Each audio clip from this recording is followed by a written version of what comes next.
Maybe it was the exhaustion written across her face like a map of sleepless nights. Maybe it was the way her fingers still clutched her worn leather portfolio, even in sleep, as if letting go meant losing everything she'd worked for. Or maybe, just maybe, it was the ghost of a memory, his own mother, 20 years ago, falling asleep on a bus after her third shift, too tired to even make it home before her eyes closed. Marcus Thornwell remained perfectly still. Emma Chen hadn't meant to fall asleep. She'd promised herself she wouldn't, had even downed 2 cups of terrible airport coffee to ensure her eyes stayed open for the entire 5-hour flight from Seattle to New York.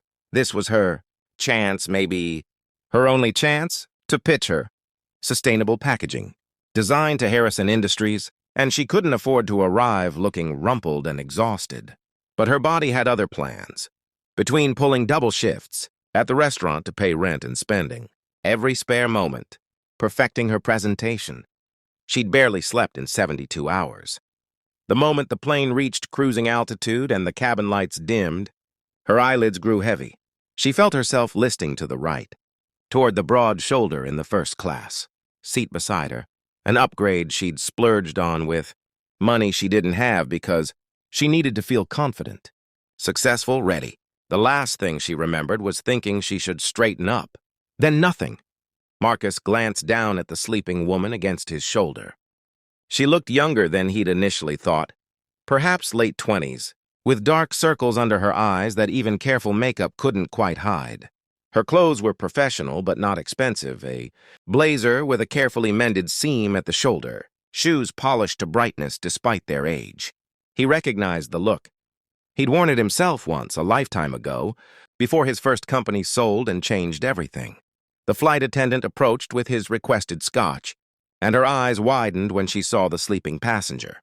She opened her mouth, ready to wake Emma, but Marcus raised a finger to his lips and shook his head. The attendant nodded, understanding, and quietly set the drink on his tray table. 2 hours passed. Marcus's shoulder began to ache, then went numb. He'd missed a conference call with his Tokyo office and ignored 17 emails marked urgent. His assistant had texted 3 times asking if he was alive, but he didn't move. He couldn't explain why, even to himself. This woman, this complete stranger, needed rest, and for reasons he couldn't articulate, ensuring she got it felt more important than anything waiting in his inbox. He found himself wondering about her story. The portfolio she clutched bore no company logo, suggesting she was independent, probably struggling. The laptop bag at her feet was covered in stickers from state universities, not Ivy League, but good schools, the kind where people work their way through. There was a photo hanging from the zipper pull. Emma with an older woman who shared her eyes and smile, both wearing paper party hats, celebrating something ordinary and perfect. Marcus thought about his own mother again, how she'd sacrificed everything to get him through college, working herself to exhaustion so he could have opportunities she'd never had. He thought about how rarely he'd let her see him anymore, how his assistant scheduled their phone calls like business meetings, how he'd gotten too important, too busy, too successful to remember where he came from. Somewhere over Pennsylvania, Emma stirred. Her eyes fluttered open, and for a moment, she seemed confused about where she was, then horrified. Realization flooded her face as she understood she'd been sleeping on a stranger's shoulder. She jerked upright, her face flushing crimson. Oh my God, I'm so sorry. I can't believe I... She pressed her hands to her burning cheeks. I am so sorry. Marcus rotated his stiff shoulder carefully and offered her a gentle smile. It's fine. You clearly needed the rest. That's no excuse. Emma looked at him properly for the first time, and her eyes went wide. She knew that face. Everyone knew that face. Marcus Thornwell, the Marcus Thornwell, founder and CEO of Thornwell Enterprises, the man who'd revolutionized 3 different industries before turning 40. Oh no, please tell me I didn't just sleep on a billionaire's shoulder for 2 hours? Marcus's eyes crinkled with amusement. I'm afraid so. But I assure you, I've had worse flight companions. Last month, a gentleman in 3B clipped his toenails for the entire flight. Emma couldn't tell if he was joking. She wanted to disappear, to melt into the airplane carpet and cease to exist. This was a disaster. She was supposed to arrive in New York radiating confidence and professionalism, not waking up from a drool-inducing nap on one of the most powerful men in the country. "I really am sorry," she said quietly, unable to meet his eyes. "I've been working a lot lately, and I guess it caught up with me." "What do you do?" Marcus asked, surprising himself with the question. He never chatted with strangers on planes. That's why he had his assistant book the seat beside him, to ensure empty space and blessed silence. Emma hesitated. Part of her wanted to downplay it, to mumble something vague and return to her embarrassment. But she'd come too far to hide now. "I'm an industrial designer. I've developed a new type of sustainable packaging material that's fully biodegradable but stronger than most plastics. I have a pitch meeting tomorrow morning with Harrison Industries." Marcus's interest sharpened.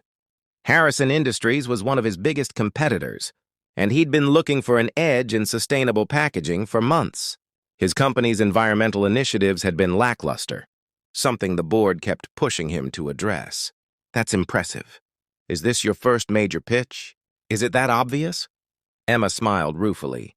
"I've been trying to get meetings with companies like Harrison for 2 years. This is my first real shot." "What made you choose Harrison?" "Honestly, they were the only ones who said yes." Emma surprised herself with the admission.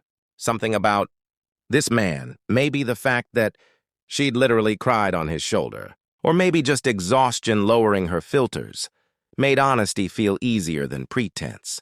"I've contacted 47 companies. Harrison was number 48. Marcus studied her with new appreciation, persistence. He respected that. It was the quality that had carried him from a 2-room apartment in Detroit to the top of the business world. "Can I give you some advice?" Emma nodded, still mortified, but willing to take whatever wisdom he might offer as compensation for using him as furniture. "When you walk into that room tomorrow, don't lead with the technical specifications. Lead with the story. Tell them why this matters to you, why you spent 2 years knocking on doors that wouldn't open.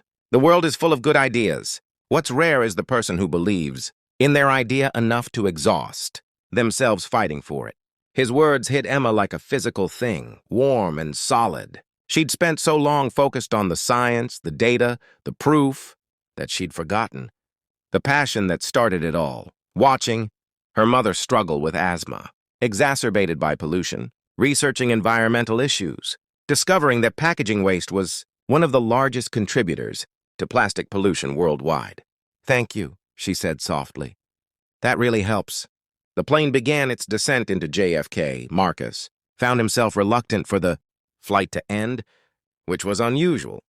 He typically couldn't wait to escape the confined space and return to his world of corner, offices, and control. As they gathered their belongings, he made a decision that would have shocked his entire executive team. "Here," he said, pulling out a business card and writing something on the back. "This is my direct number. After your meeting tomorrow, call me, regardless of how it goes." Emma took the card with shaking hands, staring at the handwritten number like it might disappear.